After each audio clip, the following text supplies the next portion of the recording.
Alright, we are back with a new video, and today I want to rank every twist in Survivor history. Now, obviously twists are a pretty key part of the game, and also a pretty controversial part of the game, but obviously not all twists are created equal, and through that I want to rank each of them.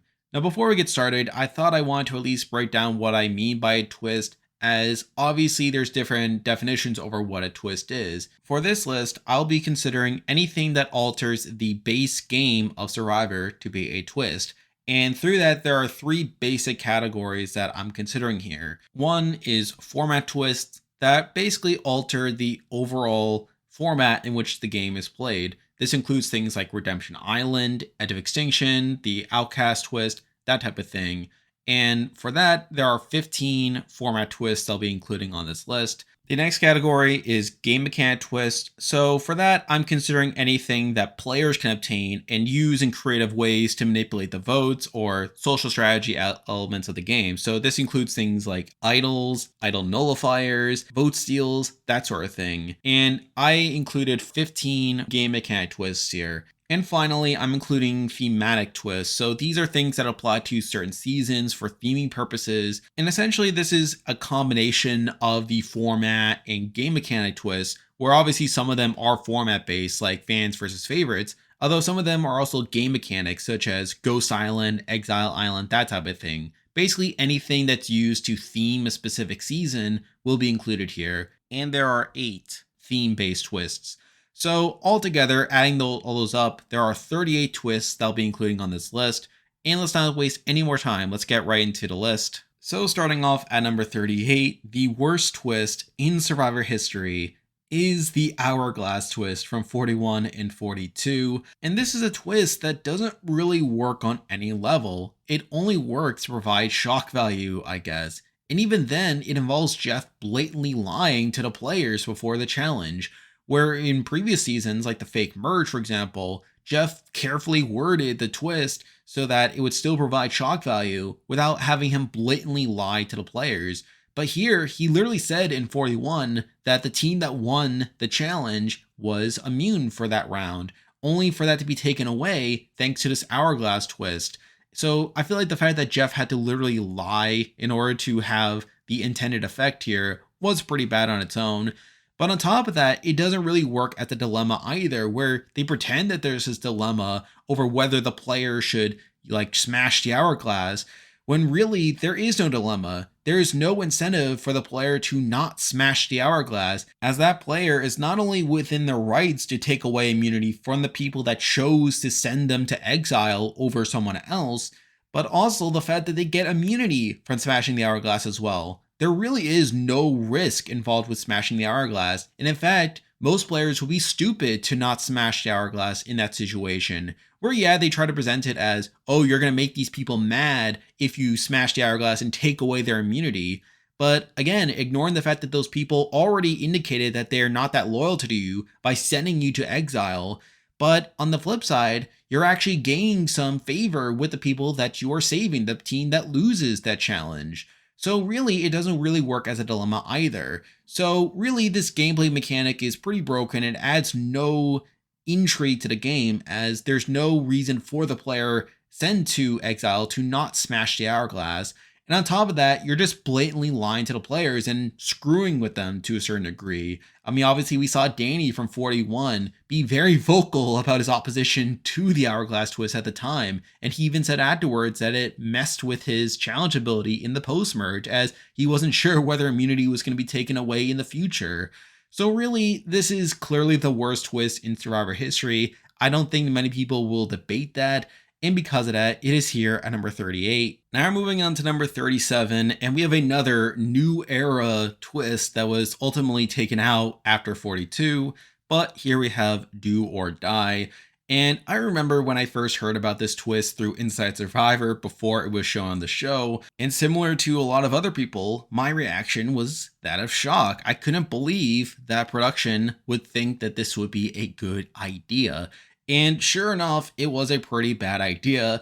This whole concept that you could just eliminate a player through losing a challenge was pretty ridiculous to me, As yes, challenges are a part of the game, and yes, sometimes people need to win the challenge in order to stay in the game. But the fact that someone can be directly eliminated through losing a challenge with no idols or no allies to save them is pretty ridiculous to me. Now, the main thing that cushions the blow to a degree is the fact that no one ever actually died through Do or Die, as both on 41 and 42, the people that fell victim to this ultimately chose the good option and survived. So at least there's that. And also the fact that players can at least opt in out of the challenge if they don't want to participate. Granted, like some players may need to participate if they like need to win immunity to survive, but the fact that they can at least opt out of the challenge is enough to make it at least better than the Hourglass. As with the Hourglass, there is literally nothing that would compel the player to not smash the Hourglass and screw over all these people. Whereas at least with Do or Die, I mean, people can just choose to not participate in the challenge and therefore not be subject to potentially having their game automatically ended through choosing the wrong box. So that was enough to make it above the Hourglass twist, but it's still a terrible twist, and it's a good thing that they took it out of 43 moving forward. So because of that, it is here at number 37. Now we're moving on to number 36, and we actually have the first thematic twist on the board, but here we have the have not twist from Survivor Fiji, and this was another blatantly bad idea. I mean, you literally have one tribe that has a really nice shelter, and they get a ton of food and basically all of the amenities in the world, while another tribe has absolutely nothing. I mean, what did you think was going to happen? Obviously, it led to Ravu becoming the worst tribe in Survivor history from a challenge performance standpoint, and it's understandable why, given the sheer disadvantage that they had here. And plus, I feel like it's a twist that really dampened my enjoyment of the pre-merge of that season, where it was just not fun seeing like Ravu losing challenge after challenge. And plus you had characters like Rocky just getting really indignant about it, which again, like just seeing Rocky like just being so negative every time they lost a challenge was not the most enjoyable thing in the world. But again, given the way the twist was shaken out, it made sense why he was that way, as they literally had no chance of ever winning a challenge at the end of the day. So really, this was just another blatantly bad idea. And admittedly, the one thing that is saving it is the fact that it was at least taken away at the merge, so there's that. And obviously the fact that Earl, who was on the original Ravu tribe, did end up winning the season in dominant fashion, so at least there was that going for it.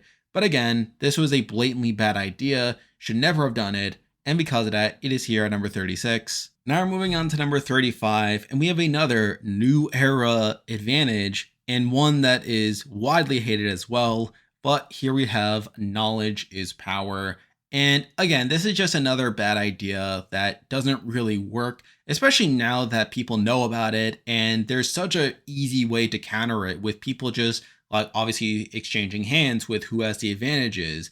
And it's sort of funny that now through the end of season 43, that we are now 0 for 4 with the knowledge is power, where no one has been able to play it successfully.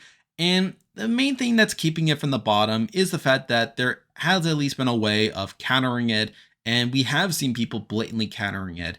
And I feel like that's the main appeal of knowledge is power, seeing people learning about this advantage and then obviously swapping their idols and their vote seals and stuff like that so that they can successfully counter it. And it has led to some pretty good TV.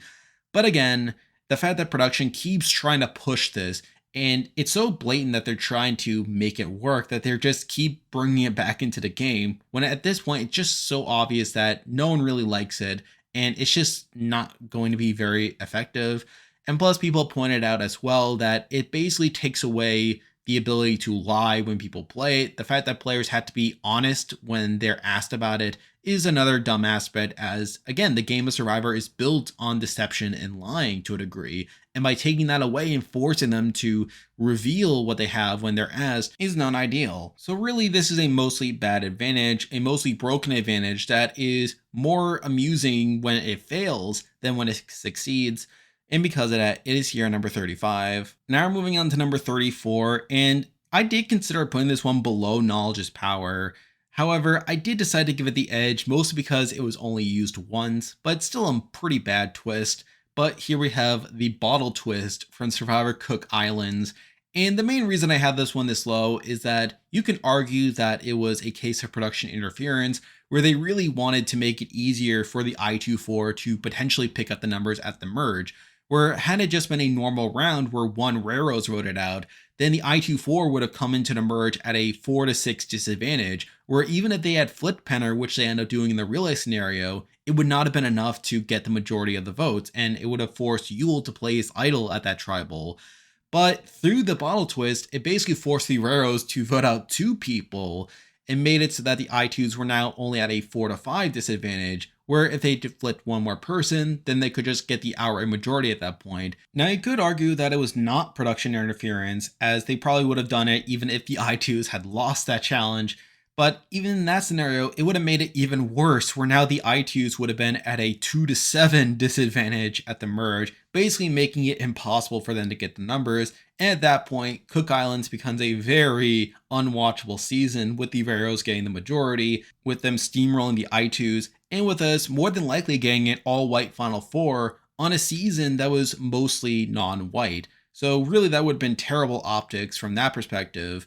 So really, either way you slice it, this is a pretty bad twist, where either it was not production interference and you run the risk of really screwing over the I2s and making this a very bad season of the show, or you make it easier for the I2s to get the numbers at the merge and give us this really compelling underdog story, but also one that is reliant upon a pretty bad twist. And none of this even mentions the actual twist itself, where it essentially screws over a player in Jenny, someone who was not expecting there to be another vote immediately after voting out Rebecca, and with her basically having no chance of defending herself, where she has no opportunities to scramble and no opportunity to pitch her case. And through that, she is taken out here. So either way you slice it, it's a pretty bad twist on its own, made worse by the potential accusations of production interference and just the overall impact that it has on its season.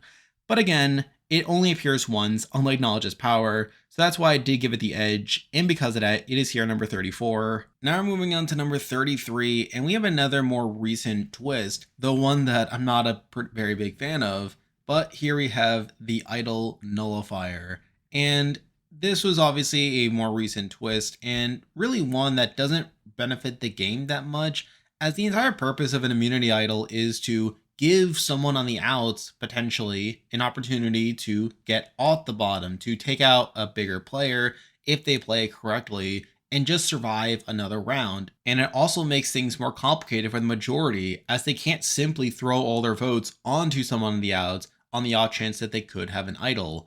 But the Idol Nullifier basically takes a lot of the spirit out of that, where it is, in a way, giving power back to the majority, where even if someone on the outs were to find an idol and play successfully, that can be undone through the use of an Idol Nullifier. And we did see that play out on Island of the Idols, where Janet had an idol. She was basically going to be the consensus target at the Final Five. She plays her idol correctly, only for that to be nullified by Dean's Idol Nullifier. So that's a clear-cut case of someone in the minority getting thwarted despite them finding an advantage in the game. And it really dampens the effect that an idol can have on the game by returning all his power to the majority. Now, as of more recently, it hasn't been super effective. I mean, we did see even Omer on 42 find one, never play it, and then get taken out without it even making the air, which is pretty crazy to think about. So it's not as if it's guaranteed to screw someone over, as it's only been used 2 of the 4 times that it's been found in Survivor history. But even so, the entire concept of the Idol Nullifier is pretty ridiculous to me, and because of that, it is here at number 33. Now we're moving on to number 32, and we have another more recent twist to talk about here. And here we have forced fire making. And this one's already been talked about before. People don't like forced fire making very much. They don't like how it was introduced on HHH, where it was pretty much a surprise to everyone involved and was basically there to give Ben another chance to potentially win the game, which he obviously ends up doing.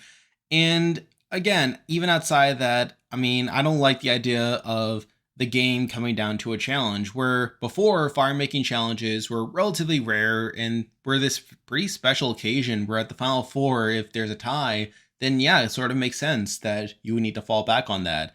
But the fact that this is now becoming a regular part of the end game isn't the best thing in the world, as it means that even if someone fundamentally fails at the game and makes themselves too big of a target at the Final Four, that they can still find a way to save themselves. They basically now have two chances to save themselves, one through the immunity challenge and another through the fire making challenge if they don't win that.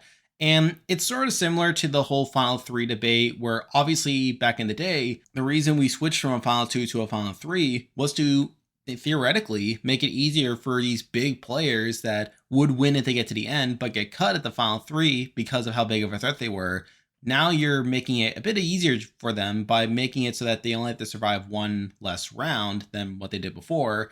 But even then, that led to situations where, okay, the person would just be targeted at the Final Four now. And obviously, with this forced fire making, you can argue that this was a way to, again, push it back further to where now instead of a person being targeted at the Final Four, now they're going to be targeted at the Final Five. So really, I feel like it's a fool's errand because, yes, I understand the need to make it easier to bring these big players towards the end so that you have more impressive winners and you ultimately reward better gameplay. But in doing so, you're just making it so that those big targets, more often than not, get targeted earlier in the game. You're just pushing back the clock with this forced fire making twist. So really, it's a dumb twist, and I'm not a big fan of it. I do wish that they had a standard Final Four round where they have a vote and everything. But admittedly, I feel like as time goes on, I feel like I'm a bit more okay with it, particularly now that players know about it. Whereas at the time of HHH, obviously it was such a big deal because it was a surprise to even the players. But I feel like now that we've had it for a bit, and now that players have had a bit more time to strategize around it, I do feel like it's sort of just being baked into the overall gameplay of the show at this point. But still, I would rather it not be there. So because of that, it is here at number 32. Now we're moving on to number 31, and as a little spoiler for the next couple entries, these next three are all the various battle back twists that we've seen over the course of Survivor history that allows players to come back into the game after being voted out. I feel like that aspect of it, of allowing players to come back into the game, really goes against the spirit of the game and something that I and so many other fans are not a big fan of. It's just a matter of ordering them. And at number 31, I did decide to go with the most flawed approach to this, and here we have Edge of Extinction. Now, the one pro I will give Edge of Extinction is that it does allow us to have more screen time with these eliminated players, particularly those that are voted out earlier in the game. I mean, we saw on Edge of Extinction, Reem turned out to be a pretty strong character. And had this just been a normal season, we would have only gotten one episode with her. But now we got to see her for pretty much the entire season, which is pretty cool there. And obviously on Winners at War, it made sense to have this twist.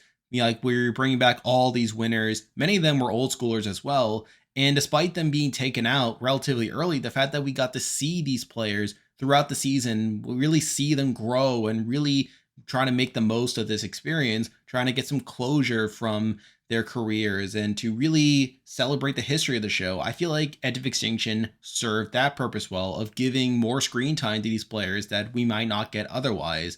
But as a gameplay mechanic, Edge of Extinction is pretty broken, in my opinion, as the biggest issue with it is that it pretty much punishes the players that get voted out later on, particularly through the use of advantages, where essentially, obviously, the entire buyback is centered around one challenge that happens all at once. And through that, the fact that you only have to win one challenge, regardless of whether you were voted out first or regardless of whether you were voted out the day before the challenge, it definitely makes things a bit wonky there. It definitely opens things up to a degree.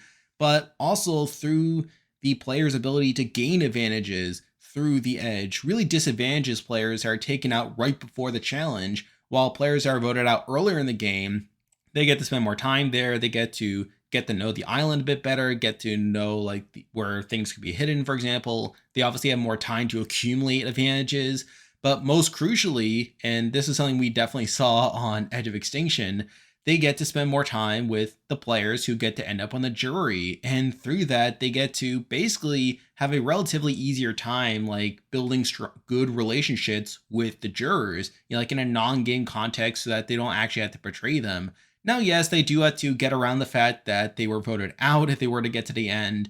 But even so, the fact that they get to spend that time with them is a major benefit to players that are voted out earlier in the game versus players that are taken out later. So I feel like that aspect of it really breaks the spirit of Edge of Extinction, where it's almost punishing players that are better at the main game of Survivor while rewarding players that suck at the game more and are taken out earlier, or players that get unlucky and get taken out as a result. So really, I feel like Edge of Extinction is a pretty flawed format as a game mechanic, and we saw it almost screw over some pretty prominent players. It almost screwed over Tony in Winners at War, for example. It obviously ended up screwing over Victoria from the original Edge of Extinction. So really, it's a pretty bad twist, and I feel like compared to all the other buyback twists, it's easily the worst. So because of that, it is here at number 31. Now we're moving on to number 30, and we have another pretty infamous twist involved here. But here we have Redemption Island. And obviously, Redemption Island is a step up from Edge of Extinction because, one, the people that are eliminated in the pre-merge are not part of the jury, so there's that. But also the fact that it actually rewards players that make it deeper into the game by having them not win as many competitions. Whereas obviously, if you're the first boot of Redemption Island, then you have to win multiple duels against different people in order to get back into the game. And obviously through that, you definitely have to be on your toes for a lot of that. Whereas players that make it deep into the game, those players, if they were to get eliminated, would not need to win as many challenges in order to get back into the game. So I feel like through that, it's a bit more fair than Edge of Extinction. And plus, I think something that helps it out is the fact that no one has ever won the game after coming back in through Redemption Island. Although we did have some close calls with Ozzy and Tina, but whatever.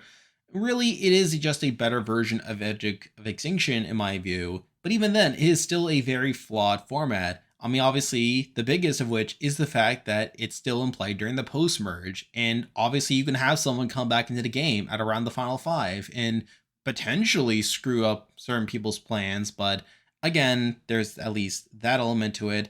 And again, still the fact that you are bringing players back into the game after being voted out and also taking away some screen time from people still in the game is enough to make it this low on the list. So because of that, it is here at number 30. Now we're moving on to number 29, and we actually have the highest ranked buyback twist, and it is the original buyback twist, and that is the Outcast twist from Pearl Islands. Now again, I'm not saying that this is a good twist. Again, the whole concept of players coming back into the game after being voted out goes against the spirit of Survivor, and I feel like through that, I can't have this too much higher here. But there are several things going for the Outcast twist. For one, it obviously only happens once. It happens right before the merge, and then that's it. So I feel like there's that.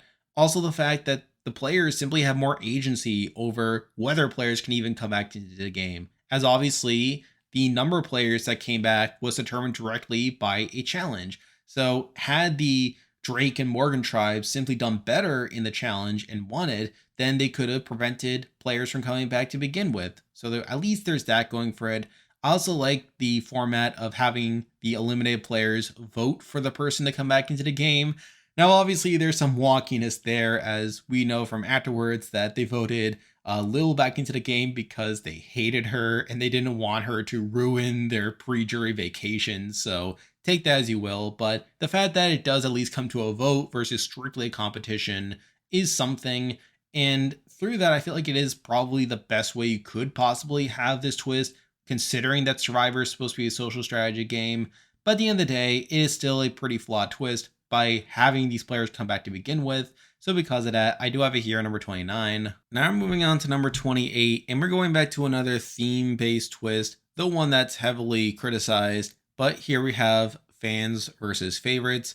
Now, this says nothing about the actual quality of the seasons that use this twist, as obviously Micronesia is considered one of the best seasons. But on the other hand, Caramon is considered one of the worst, but whatever. But really, this twist doesn't work super well from a gameplay perspective. And I know people talked about this before, but it's largely because the favorites often come in with such a massive advantage. And plus, I feel like a lot of the success of a fans versus favorite season comes down to casting and whether production is able to find fans that actually know the game and are actually good at the game, as it's all too easy for these favorites to simply steamroll the fans. And we saw that really on both fans versus favorites, where on Micronesia, we saw the Black Widow Brigade mainly consist of the favorites. I mean, yes, Natalie and Alexis, I guess, were part of it, but really the core of that group were all favorites. And then obviously on Karamonen, it was even worse, where the fans were not that good to begin with, and the favorites, again, steamrolled. So, really, I feel like it's a very high variance twist where a lot of it is dependent on whether you can cast decent fans. Now, admittedly, I feel like if you did this twist nowadays, it would definitely work out better. I would have more faith in production to cast fans that know the game and would be willing to play self interestedly rather than just letting the favorites stick to everything. But I feel like based on the concept of it, but also the track record, I feel like it's a pretty flawed twist. So because of that, it is here at number 28. Now we're moving on to number 27, and we have another new era twist to get into here, which I think kind of says something about the new era, but that's just me.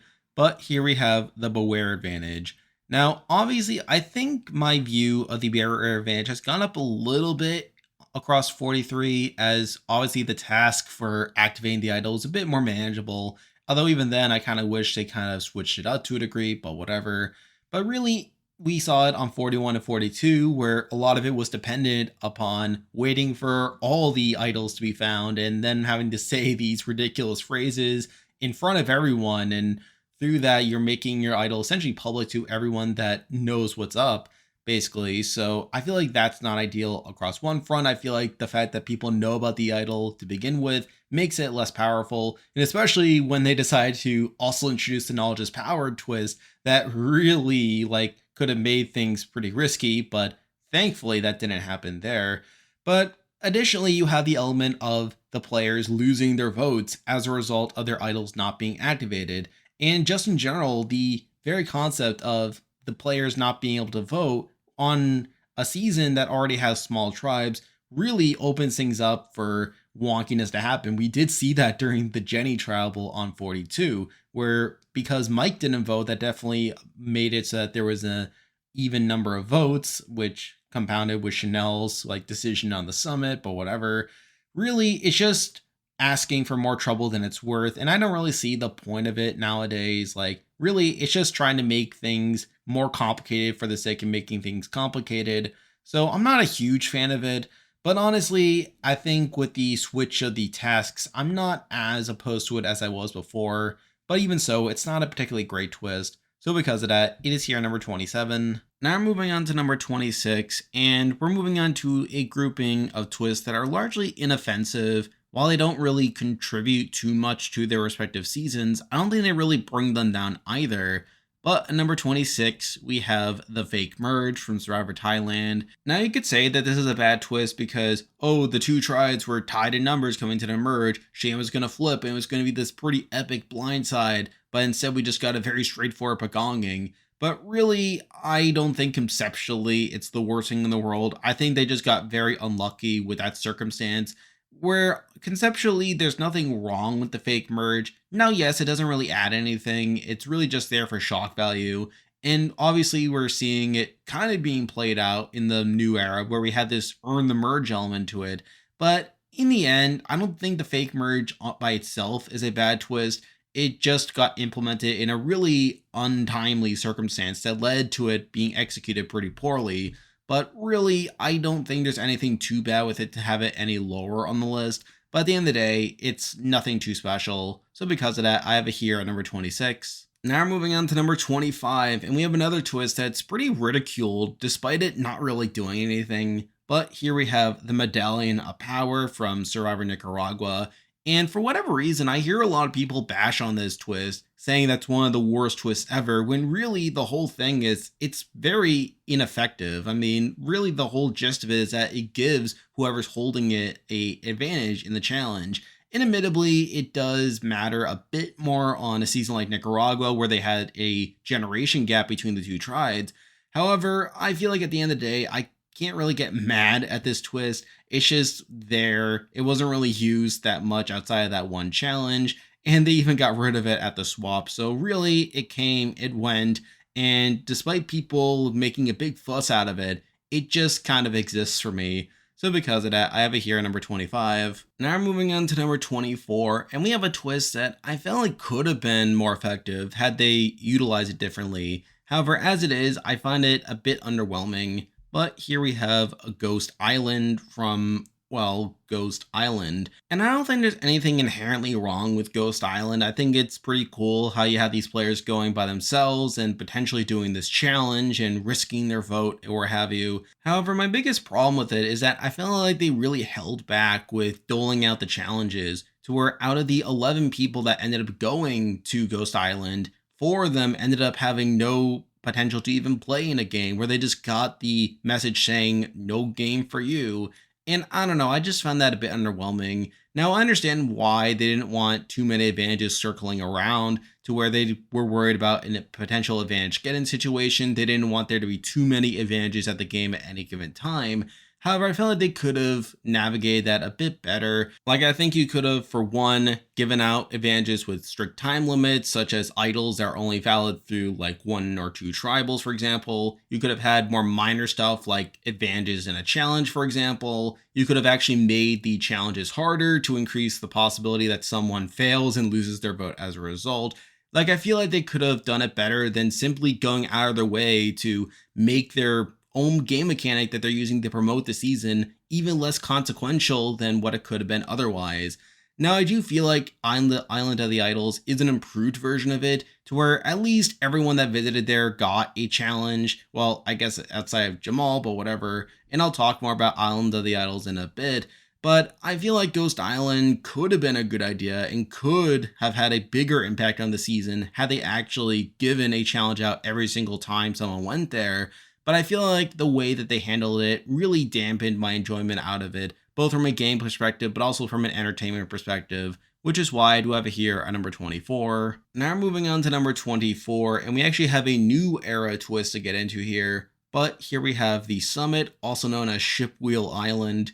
And I know people complain a lot about Shipwheel Island. They feel like they waste a lot of time in the episode, and they feel like the actual challenges aren't that interesting. And while I agree with that to a degree, I don't have that many qualms with it. I feel like it's largely inoffensive as well. I feel like considering that 41 through 43 did not have any swaps, that it was a very necessary way to allow intertribal relationships to build during the pre-merge, and I can appreciate it through that lens. And also, while the actual dilemmas aren't overly interesting, and I don't like the idea that you're taking away votes on tribes that are already very small, I find it largely inoffensive at the end of the day, and I do like how they can easily be gained to allow certain people to get advantages based on whoever's going to tribal and whoever needs them. So while I understand the issues that people have with Shipwheel Island, I personally don't have many issues with it myself, and because of that, I do have it here at number 23. Now we're moving on to number 22, and we actually have the final advantage in this grouping of advantages that I'm pretty indifferent about,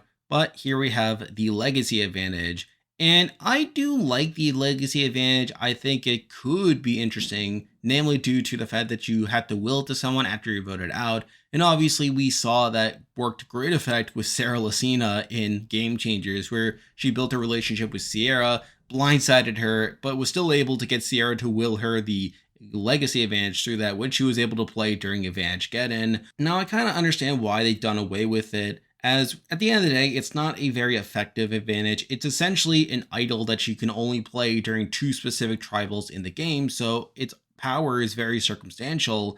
But I do like the aspect of willing it to players, and it's obviously something that can allow you to benefit from building social bonds, and I do appreciate it in that regard. And at the end of the day, I don't have that many issues with it. So because of that, I do have it here at number 22. Now we're moving on to number 21, and we actually have 2 twists that are largely format based, and I did consider putting these 2 a bit higher, but after thinking about it, I decided to bump them down. But here we have at number 21, the Schoolyard Pick. And I have this one a little bit higher, as I do like the way in which it relies upon first impressions, or if it's used later in the game, used as a way of testing social bonds and positioning and what have you. However, if we look at the times where it was actually done in Survivor history, I feel like it has just never worked out, to where the first time it was used was in Survivor Thailand, and I feel like that led to largely boring tribes, and obviously it led to a lot of groupthink to where someone like a Brian could dominate. We saw it again on Palau, where it led to a very unbalanced tribe where Oolong ended up getting oolonged. And I feel like even on Karor, there was a largely stable like power structure during all much of that game. So I felt like that wasn't particularly interesting. And then we saw it again on Survivor Gabon, and well, it was Survivor Gabon. I think on paper, the idea of deciding the tribes through a Schoolyard Pick is a good idea as it really tests social bonds. But I feel like more often than not, it leads to very unbalanced tribes, which in turn leads to boring challenge results and very boring gameplay. And because of that, I couldn't really have it any higher than here. So because of that, I do have it here at number 21. Now we're moving on to number 20, and we have a largely similar twist, though I feel like there's a bit more potential for interesting outcomes. But here we have post-merge split tribals, and obviously these have been a more recent addition going back to Survivor Ghost Island, and they've been used in each of the new era seasons. And I do like this twist as it definitely, on paper, opens up the possibilities for boots, as obviously power players could potentially be put in bad positions that allow the underdogs to get the upper hand on them. But I feel like more often than not, it leads to relatively straightforward gameplay, where on seasons where majority alliances dominate, they tend to hold off on making big moves that would personally benefit their games during a split tribal and use it as an excuse to take out easy targets. And yes, there have been a few instances where this has worked out, like in IOI, where we saw Tommy being on the bottom and building relationships with Karishma to get out the bottom there. And on 43, we saw James, a relatively big player at that point, being taken out during this process. So it's not as if it can't lead to interesting outcomes, but I feel like more often than not, we get relatively boring boots during these split tribals. Where obviously on 43, we got Ryan as the other boot. 42, we got Tori and Roxroy going out. 41, we had Evie, who was already on the bottom, being taken out, along with Nasir, which was a bit of a blindside, but again, he wasn't a big player. I feel like more often than not, it delays the gameplay and takes away pretty pivotal rounds, such as the final 9, for example. So while I can't have it any higher based on its potential to slow down the gameplay, I feel like there's a bit more variance involved in the Schoolyard Pick, to where I have it here at number 20. Now we're moving on to number 19, and we have 3 twists that are pretty similar in that all 3 of them are related to how voting is done during Tribal. But at number 19, we definitely have the least effective of these 3, and here we have the extra vote. And really, I feel like an extra vote is the least effective of these types of twists, where really at the end of the day, you're just adding a number and assuming that we see the majority play out. It really just allows the majority to pile on to their plan. Now, admittedly, we have seen it work on 42, where an extra vote was used by Marianne in order to blindside Omer at the final 6, but I feel like more often than not, it's very circumstantial over how effective an extra vote will be, especially compared to these other vote-related twists I'll be getting into in a moment. So because of that, I do have it here at number 19. Now we're moving on to number 18, and we have a very similar game mechanic, but here we have the block vote, which was used by Elaine during IOI. And I feel like this is a step up from the extra vote where you're actively taking away a vote from someone else. And as we saw in IOI, I felt like it was pretty effective, where by Elaine getting this block of vote, she basically gave the Lyro contingent on the new Vokai the numbers advantage and encouraged them to stick together when it seemed like both Aaron and Missy were considering flipping to the Vokais. And in turn, they were able to blindside Jason, who was a pretty good player at that point. So through that, I feel like it has a bit more potential than simply getting an extra vote. So because of that, I do have it here at number 18. Now we're moving on to number 17, and we have another vote-related twist. But here we have the vote steal. And for me, out of these 3, this is probably the best one. It has social strategy elements similar to the block vote. But again, I feel like it adds a number to whoever's using it, to where it has a bit more potential to potentially sway the vote. I feel like the block vote simply takes away the number of votes that can be cast, whereas a steal vote can potentially be used to sway the game. And plus, I feel like it's a bit more versatile than the other vote-related twists, where we obviously see it being used on 43 by Noelle to trick James into a false sense of security to not play his knowledge as power. But even beyond that, I feel like the added potential of actively stealing someone else's vote and then being able to cast that vote to add onto your numbers is a bit more effective than simply blocking someone from voting, which is why I do have this here at number 17. Now we're moving on to number 16, and we actually have a new twist that was added to the most recent season of Survivor. But here we have the Choose Your Champion twist from Survivor 43, and I didn't originally include this one on the list. However, after seeing it play out on 43 and just how unique it is from certain other twists we've seen before, like betting on the winner, I did decide to include it on here as I feel like it could be very interesting on any given season, where unlike simply betting on which team is going to win a given challenge, the players don't know if the player that has this twist has immunity until after the votes are read. So theoretically, someone could win immunity through this twist, but try to act as if they lost it and try to put votes onto themselves and potentially negate a whole bunch of votes via an idol. Now, at the end of the day, I feel like it's a very circumstantial power, as one, it depends on the player actually winning the bet, as we saw Cody successfully do in 43. And plus, it's also dependent on whether the person who has immunity through the twist would have been a target anyway, or whether they're successful in pulling the votes on themselves without drawing suspicion that maybe they did win the twist and that they're just drawing votes onto themselves just for the sake of it. So I feel like it's a circumstantial power, but the potential's there for very interesting votes to happen in the future if they were to bring this back. But as it is, I decided it was good enough to be here at number 16. Now we're moving on to number 15, and we have a twist that I like quite a bit, though it has only been used once up to this point. But here we have safety without power. And if I'm being honest, I did not actually include a lot of these one-time twists from the more modern era of the show, things like the 50-50 coin or the reward steal, as I didn't really have too many thoughts to say about them. However, with the safety without power twist, I actually think it could be pretty interesting in certain situations, as we saw play out Winners at War, where Jeremy used it in a spot where he probably would have been voted out if he had not had that power. And I think in general, it's one of these powers that could potentially shake things up, especially if someone recognizes that they could be on the outs. They could use it in a way that allows them to be safe, but also potentially screw over their own side by taking away one of their numbers.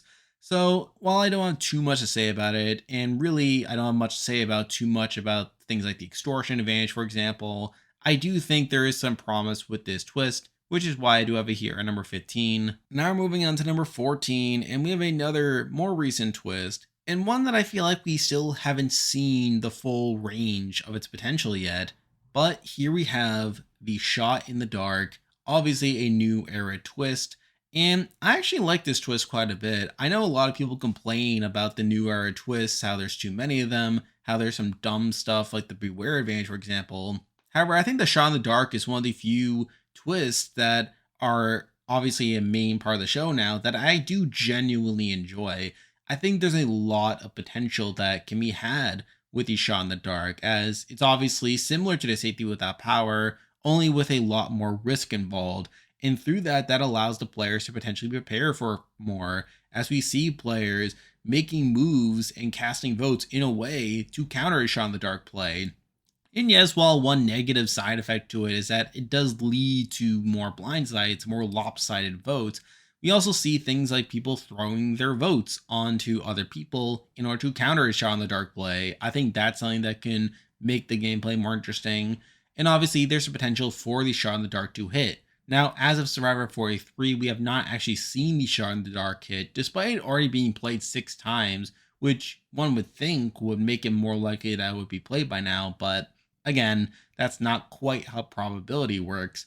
But I do think it still is a twist that has quite a bit of potential, and I do hope that they keep it around in future seasons, which is why I do have it here at number 14. Now we're moving on to number 13, and we have another new era twist I think has some potential, though we haven't quite seen it play out. But here we have the Amulet from Survivor 42, and I was a little disappointed that this wasn't brought back for 43, as on 42, it could have shooken up the gameplay, though realistically, it didn't really do that much.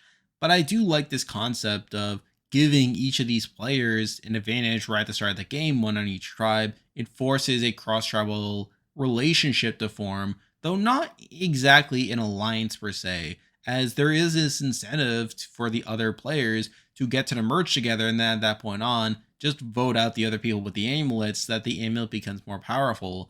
I do like that aspect to it. And yes, while it didn't quite pan out that way on 42, where the amulets just didn't seem to factor that much into the actual decision making, I do think on future seasons, it could open things up to allow for more interesting votes, to maybe have someone try to blindside someone that they might not have otherwise in order to simply make their amulet more powerful. So I think that alone makes it somewhat interesting for me.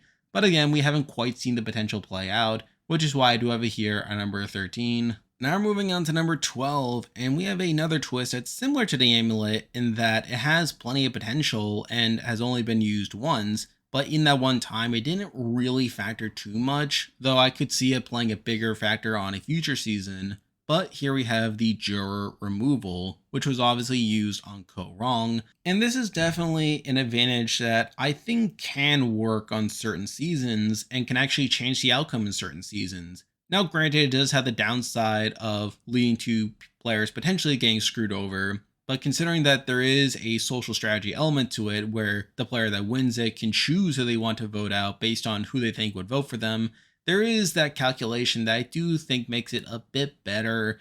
Although the one time we saw in Ko Wrong, I don't think it mattered too much, as I think Michelle would have won anyway, even with Neil on the jury. But as it is, I think it is a interesting twist that I think could work better on future seasons. But again, with the potential still on the table, I do have it here at number 12. Now we're moving on to number 11, and we are again sticking with this style of twist that can work, but we just haven't seen it play out in its entirety. But here we have One World. Now, say what you want about One World as a season, but I think a lot of fans will agree that the actual twist of having these tribes all on one beach is a good part of the season. It is an interesting idea of having these players basically having all these cross-tribal relationships while they're still competing together as tribes. Now, I do think on One World it was hampered to a degree by the gender divide of how you had the men having their own tribe and the women having their own tribe. Though I also understand it from a production standpoint where they wanted to make it very easy for people to tell who was on which tribe. Though I think in general, if you had two normal tribes living together on one beach during the pre-merge, I think that can open it up for some interesting gameplay down the road. You know, like you could have players that are trying to go out of their way to build cross-tribal relationships only for them to be targeted due to them spending too much time with the other tribe. And we kind of saw that to a degree with Colton, though Colton ended up dominating the men's tribe anyway, but whatever. I do think One World is inherently a good twist, but one that just needs to be executed properly and one that, could be tried again in the future. But again, with it coming from a really bad season, it's probably not likely we're going to be seeing it again. So because of that, I do have it here at number 11. Now we're moving on to number 10, and we have another twist that largely defined a pretty mediocre season, but a twist that I don't have many problems with inherently, but it needs better execution. But here we have Island of the Idols. Now, I personally am not opposed to Island of the Idols. I essentially see it as a better version of Ghost Island, where obviously a big problem with Ghost Island was that there were rounds in which there wasn't even a game, which I really feel like diluted the power that Ghost Island could have had. Whereas Island of the Idols, they at least made more of an effort to give players at least a chance to play a game each round. And yes, one of the issues with IOI is the actual challenges, which really range in difficulty to the point where it felt arbitrary. Like one week you were answering questions about Sandra's dogs, and the next week you were trying to beat Boston Rob in a fire making challenge. Then you had to sneak into the other tribe's camp, and I feel like the actual challenges themselves should probably be retooled a bit if you were to bring this back. I feel like you need to make them a bit more fair and make it seem like you're thinking them a bit through better. And the other issue is that I think some of the advantages themselves are a bit arbitrary as well. Like you have an idol that will only be good through a couple tribals at one challenge. Then you have someone getting a vote blocker. Then you have someone getting safety without power. And then you have what happened with Jamal, where he lost his vote just by going to IOI, where he took the false opportunity and didn't realize it was too good to be true, which is really stupid. But through that, he was able to create a fake legacy advantage that should not have been believed by anyone, even though it actually kind of did, but whatever. So I think you also need to retool some of the advantages as well to make them a bit more logical. But along those lines, I think this twist has some potential. I think if you were to retool those things, that this could be a very fun and very entertaining advantage. And plus, you have the opportunity to bring back returning players. Now, granted, if you were to ever do this again, which I mean, I don't think is particularly likely, you could bring back all different types of returning players, and through that, bring all sorts of entertainment value just from those returning players. So I think this is a twist that can work both from a gameplay perspective and from an entertainment perspective, but it's those issues with execution that leave it here at number 10. Now we're moving on to number 9, and we have a bit of an interesting twist again to here, but here we have the Joint Tribal Council that usually happens during the pre-merge, and I really like this twist. I think it has some interesting potential from an entertainment standpoint, namely with what we saw from Game Changers, where that joint trouble was pretty entertaining, led to a very fun Malcolm Blindside, and just seeing these two sides really battle it out.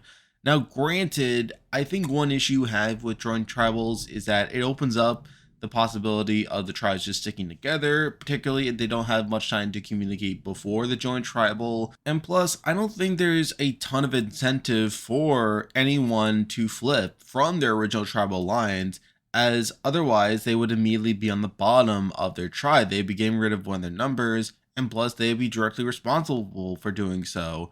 Now, I do think there is some way you can get around this, namely by having a swap or a merge immediately afterwards.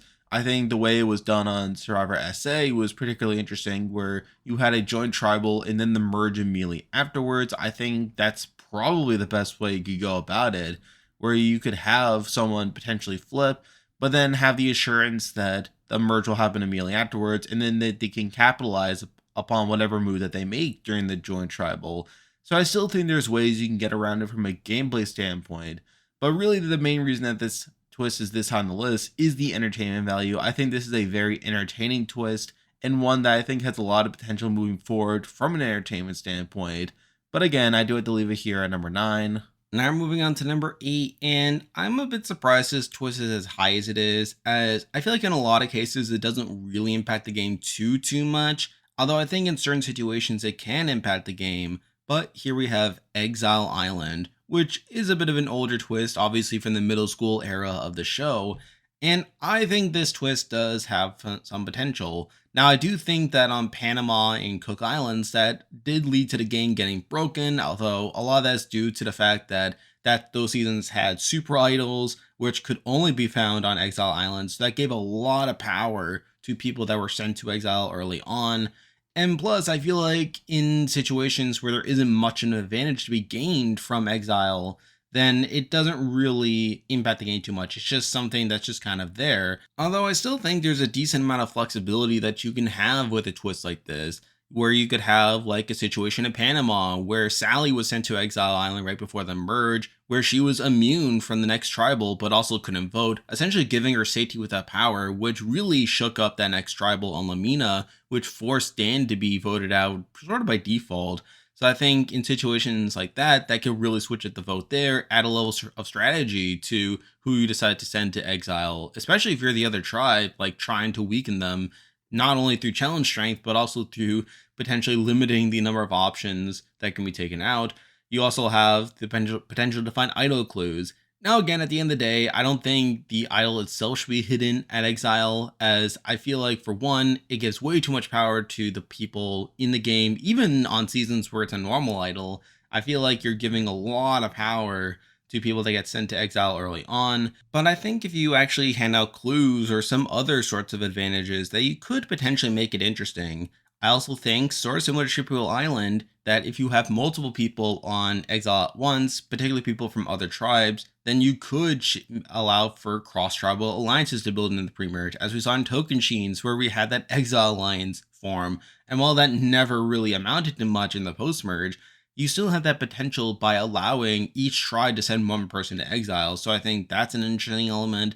I really think Exile Island is a really flexible advantage where it's not inherently that powerful, but when you add game ramifications to it, whether through giving the person immunity or by allowing cross-tribal alliances to form or allowing idol clues to be given, I think you can make like it a very powerful advantage that has game ramifications. But I feel like compared to the other twists, it's not quite up to snuff, which is why I do have it here at number 8. Now we're moving on to number 7, and we have another older advantage, although one that has a bit more downside, but also plenty of upside. But here we have the Mutiny.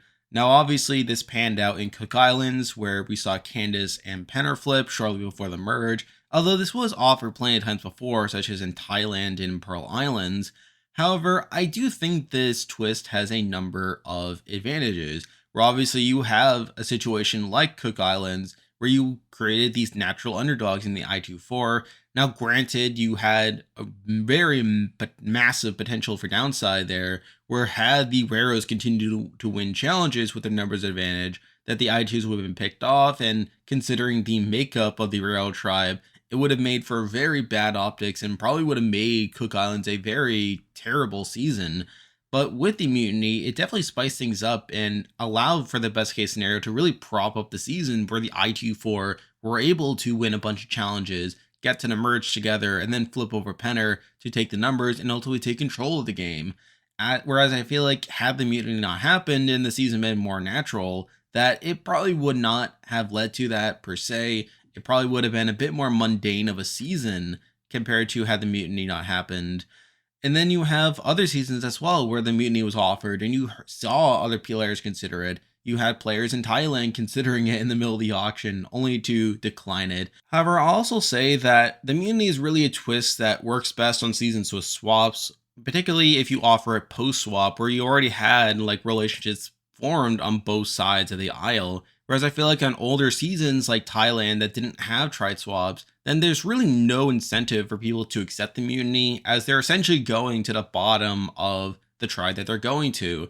And even on Cook Islands, while Candace was in a good position where she obviously had bonds with people like Parvati and Adam from the pre-swap, you had Penner who decided to flip and he ended up on the bottom of the Raros, which explains his flip at the merge. So I do think that you'd need to have swaps in order to make the mutiny work, which I do think causes it to be bumped down a bit. But I still think it's an interesting twist, a twist that allows for interesting game discussions to take place. And it's because of that I have it here at number 7. Now we're moving on to number 6, and we have a twist that I know has not had the best track record in the world, but I do think that on a lot of seasons, it at least presents for interesting moments, both gameplay wise and entertainment wise. But here we have the Captain's Twist, which involves having a mostly newbie cast, but then you bring back a couple of returning players, one on each tribe. And again, I know that historically this has not had the best track record, where you had seasons from the Dark Ages, like Redemption Island and South Pacific, that had this season, and you had one captain essentially dominate the entire game. But I do think, generally speaking, this twist does lead to some interesting gameplay and leads to some pretty interesting shifts in a lot of the players' legacies, where you have, for example, in Guatemala, the first season that had this twist, you had Bobby John and Stephanie coming back, where at that time, Stephanie in particular was seen as this underdog figure and people seemed to like her. But obviously, Guatemala definitely focused more on her negative aspects, where she was playing more of a villainous game. She definitely came off as a bit more annoying, at least to the edit. And through that, I feel like that really shifted her legacy, definitely made it a bit more complicated. So I think through the Captain's Twist, that allowed that to really play out, where unlike regular All-Star seasons or even half and half seasons, that Captain seasons really allow a lot of the focus to shift towards the returning players. And in turn, we can see their development over the course of the season, seeing how they play differently from their last time, really see how like they come off differently from previous seasons. And I feel like the Captain's Twist really gives more of a focus to those returning players. And yes, while it can lead to steamrolls, even in the seasons where there are steamrolls, like we saw Boston Rob getting a lot of screen time dedicated to him explaining his game. And on South Pacific, we saw Coach having this really fascinating story where we saw him dominating the game in a really interesting way, but also a way that led to some interesting moments, like him flipping Cochran at the merge. You have him basically like playing along with Brandon, trying to take advantage of his religious background in order to get him to buy into this alliance, and then having Brandon feel betrayed by Coach when he ultimately cuts him at the final 5. And then ultimately at the end, where Coach is unable to own up to his game and he loses the game because of that. I feel like if this were a regular All-Star season, that Coach's story would not have had as much focus as you would have had to contend with other players' legacies. But with this being a captain season and Coach being a natural standout on a season like that, that the story could really focus on someone like that, even in situations where the gameplay is not the most interesting.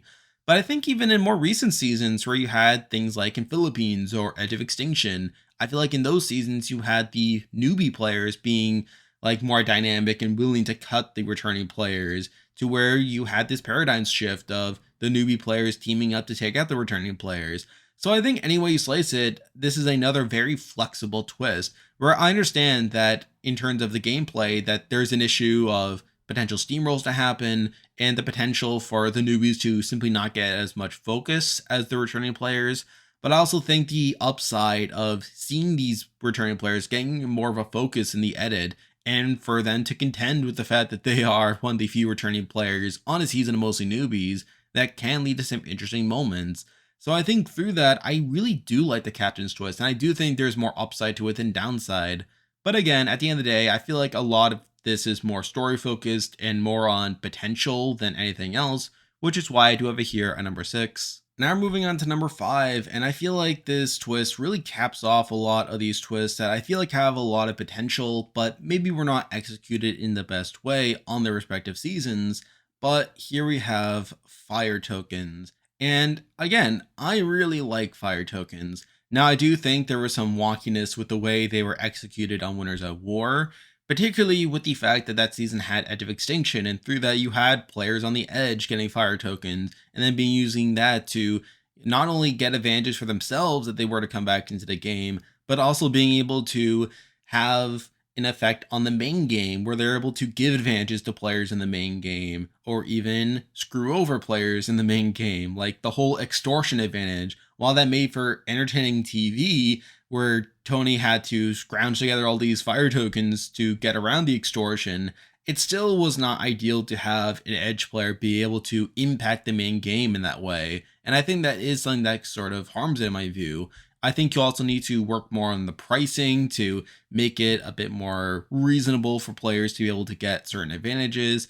And I also think you need more opportunities for players in the main game to get fire tokens, where I feel like a lot of the action in terms of people acquiring fire tokens was through them either like getting them through the edge or having to get them from other players directly. But if we are looking at the concept of having this in-game currency, I think there's a lot of potential there where a lot of it does revolve around social bonds. As we saw Tony being able to get all these fire tokens from other players, it really was a test of his social ability. And I feel like if you were to have fire tokens again, that you could really showcase that some more. Now, yes, there's also the issue of screen time and explaining a lot of the logistics to it. But if we really are just seeing it as a game mechanic, I think there's a lot of things you can do with it. Now, it is a shame that we aren't probably not going to get fire tokens again, mainly because Mike White asked Jeff, but is it fun? But I think if we are looking at this concept, I don't have many issues with it, and I really wish that someday we'll be able to see something like this play out again, even if it's not the most fun thing in the world. But again, with the issues in execution from Winners at War, I did decide to leave it here at number 5. Now I'm moving on to number 4, and we had the highest place thematic twist left to talk about. But here we have Blood versus Water, and this is another very entertaining twist, particularly on the original Blood versus Water, where you had these returning players coming back to the game with their loved ones. I think made for some really interesting dynamics here, where obviously on one side you have these returning players coming back to make a legacy for themselves, and I feel like we saw that really play out with the final 3, where you had Tyson, someone who had very wonky success on his first 2 seasons. You had Monica, a pre-merge boot, coming back and really building a legacy for herself there, and then you had Jervis, someone who came all the way back from Borneo, coming back to prove that he could play the modern game. So I feel like that was interesting, but also with the aspect of them having loved ones and having these seemingly built-in alliances that could also paint a target on their back down the road, where you have things like the singles getting together. You have, in Australian Survivor, for example, you have the loved ones that were still together coming together in the post-merge. So you have stuff like that happening, but you also have people being targeted or sniped out of the game simply due to their loved one and what it would do to them. So you have that. there's really a lot of interesting game dynamics that can happen to this in terms of people's perceptions and how likely people are to be targeted. And then also another thing is you had from the original Blood vs. Water, that season had Redemption Island, and they decided to have everyone participate in every duel, which I think really contributed to the entertainment value as well, where you had players seeing their reactions to seeing their loved ones being voted out, and then having them be able to lash out against the people that voted them out, saying, "How dare you vote out my loved one?" and stuff like that. So I think that made for some really interesting TV there.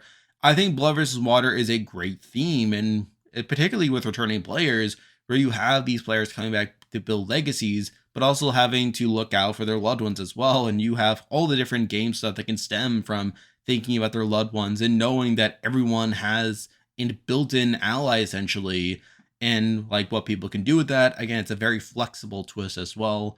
But again, I feel like compared to the top three twists, I feel like more of its value stems from entertainment than pure game, which is why I do have it here at number 4. Now we're moving on to number 3, and I can see a debate for this one being lower, as it's not as flashy as some of the other ones we've already talked about, but I still think it's a very valuable addition to Survivor. But here we have the new Final Tribal format that was introduced in Survivor Game Changers. Now again, there is the downside of getting rid of individual jury speeches, where some of the most iconic moments in Survivor history came from specific people getting up, having a platform all to themselves, and delivering a jury speech. I mean, you have things like the Snakes and Rats speech, you have Corinne's speech from Gabon, for example. You have stuff like that that are largely taken away by this format, where the jury is now like one group, each getting to speak up at various times, and it's more of a natural discussion than one person putting on a performance per se. However, with all that said, I still think this is probably better for the game, where I feel like it opens up more opportunities for players to discuss their games. It opens up more opportunities for players, particularly the finalists, to rebut certain points that are made, for people to undercut like their opponent's gains, for the jury to, like fact check a lot of the stuff that the finalists are saying. I think in general, this is probably better for a game standpoint, where it really allows the players more opportunities to prop up their games, to go over the merits of their games, and for the jury to present specific points to their game. Whereas I feel like the older format was a lot less flexible in that regard, and definitely opened up more opportunities for the jury to simply vent their thoughts or to make it all about themselves, versus trying to really have a discussion of the game and to potentially flip the game depending on how the finalists respond. And I think we saw that to a degree on 42 and 43, where we heard the jury talking about how a lot of their decision in those seasons was determined by what happened at Final Tribal. And yes, there's a give and take of that with as well, where it definitely diminishes the significance of the actual game played before Final Tribal. But I think it also like imposes a higher standard for the finalists to explain their game properly and to show to the jury that they understand their game, that they actually played the best game, and to articulate that everything that they were doing was intentional. So I still think at the end of the day, this is probably a better format for the players to explain their games and to discuss the merits of the games that they were playing. And I think that alone makes the game overall better. And with it being a more normal part of Survivor now, having been used over the last couple seasons, I think its impact in the game will continue to be felt over time, versus so many of these other twists that were either one-offs or were only on a couple seasons. This is becoming more of a mainstay, and through that is having a bigger impact in the game and a bigger positive impact as well. But again, compared to the top two, I feel like its impact is not quite as significant, which is why I do have it here at number 3. Now we're moving on to number 2, and for me, these top two are pretty definitive. And you could actually debate at this point whether these even constitute twists at this point, as both of these things have become so entrenched in the strategy of the game and have become so involved in the history of the game that it makes you forget that they were ever twists to begin with. But at the end of the day, they were technically twists to start out. But at number 2, we have the Trite Swap, the original twist from Survivor history. Now, yes, there were seasons that have taken away trite swaps, like the last 3 seasons. Although even then, like we are hearing that 44 can have a swap, so like we could be seeing that make a comeback. But it's really hard to overstate the impact that trade swaps have had on Survivor, where they have led to some pretty iconic moments where you had the original trade swap in Survivor Africa have a pretty big moment there where you had Baron throwing the challenge to blindside Silas. That was a pretty big moment. And from there, we have had countless instances of the game changing due to swaps, where you had power players being knocked out of power through there. You have people getting blindsided. You have people gaining power. You have all these ways in which the game can change over time. And similar to a lot of these twists that we've been talking about, it's a very flexible twist where you can obviously have the swap play out at different times. You can have it break out to either 2 or 3 tribes. You could have like different situations, like double tribals, for example. There are just so many ways in which the game can be used by trade swap to make it more interesting. And I think based on the long history of trade swaps, I mean, it's pretty obvious that the trade swap has had a pretty massive and pretty interesting effect on the game. Where before trade swaps were around, we really saw original tribes dictate everything. And even on seasons that came later that didn't have trade swaps, we saw situations where original tribal lines mattered a lot. Seasons like Redemption Island and South Pacific. But I feel like now that trade swaps have become a more or less expected thing, again, with the exception of the last couple seasons, I think we really saw players really be forced to change the way that they think about the game, that the game is not simply determined by original tribal bonds. And we see all sorts of strategy be implemented based on the assumption that a swap will happen, and things change when swaps happen. So again, I feel like this is a pretty logical pick for number 2 here. It's a very big twist, a twist that's been around for a long time, and a twist that has had a demonstrably significant and positive impact on the game. So because of that, it is here at number 2. And now, at number 1, the best twist in Survivor history should be pretty obvious based on the description that I gave, but it is the hidden immunity idol. I mean, what is there to say about the idol? I mean, ever since it was introduced in Guatemala, it really has impacted the game in more ways than one, where obviously there was an evolution to it where admittedly the Guatemala idol was a bit underpowered, but then in Panama and Cook Island we had the God idol, which was really overpowered, but also a twist that had a very immediate impact on the game where Terry Dietz became pretty untouchable for a lot of the game. And then we saw on Cook Islands, we saw Yule again get the God Idol, and from that point on become pretty untouchable, and even go as far as to flip Penner at the merge to help the I-24 gain the numbers. And then in Fiji, where we saw the introduction of the Modern Idol, again, immediate impact on the game. We saw the introduction of the safe vote, and really highlights just how much the idol can really shake up the game, impact the strategy of the game, where if you're the majority group, it's no longer enough to simply have the numbers over the minority, that it's possible for the minority to get a 1-up on the majority by playing an idol correctly. It forces the majority to work around an idol by splitting the vote, by using a safe vote, and really adding this new layer to the game that really wasn't there before.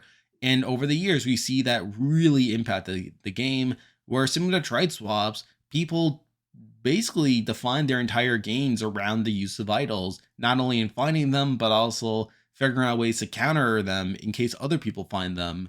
And we have even seen other iterations of the idol have a similar effect, where we have, for example, the half idol from seasons like Ko Wrong, where you have 2 regular idols come together to create a super idol. And then we saw that lead to a pretty interesting moment where Ty blindsided Scott. Scott expected Ty to bring his idol together to save him, but then Ty decides not to. That's a very iconic moment there. But again, also highlights the impact that idols have. So really, it's really a flexible advantage where it's not only powerful by itself by giving someone on the outs the potential to take out someone within the majority, but even poses a threat just conceptually, where you have the majority worrying about an idol and making moves around the assumption that an idol could be in play, even if one is not. You have people also faking idols, you have people pretending that they have idols or bluffing, people whipping out their idols, making it sound like they could play them. There's really so many ways that the idol can be used. And based on the long history of idols being used on Survivor, we have seen so many ways in which these things have been implemented, and we've seen its potential really play out. And I feel like even more so than the Triad swap, the idol has had a very demonstrable effect on Survivor history, and it's at the point now where it's almost impossible to imagine a season of Survivor without an idol. And I think that's really more than you can say about any other twist that we've talked about on this list, that a twist that started out as a novelty has become so entrenched in the game and become entrenched in the minds of the people who play the game that it's become a essentially basic part of the game at this point. And I think because of that, because of the impact that idols have had, I really have to put it here at number 1. And there we go. That will do it for this week's video. If you like this content, be sure to like and subscribe. It really helps out with the channel. And I'll be back again to talk about more general Survivor content, so stay tuned for that. And I'm also planning to cover Australian Survivor, as that will be coming out in a couple of weeks, so you can stay tuned for coverage on that. And if you haven't already, be sure to join my Discord server, which I'll leave a link to join in the description. There's a lot of stuff coming your way, but for now, that's the video. See ya.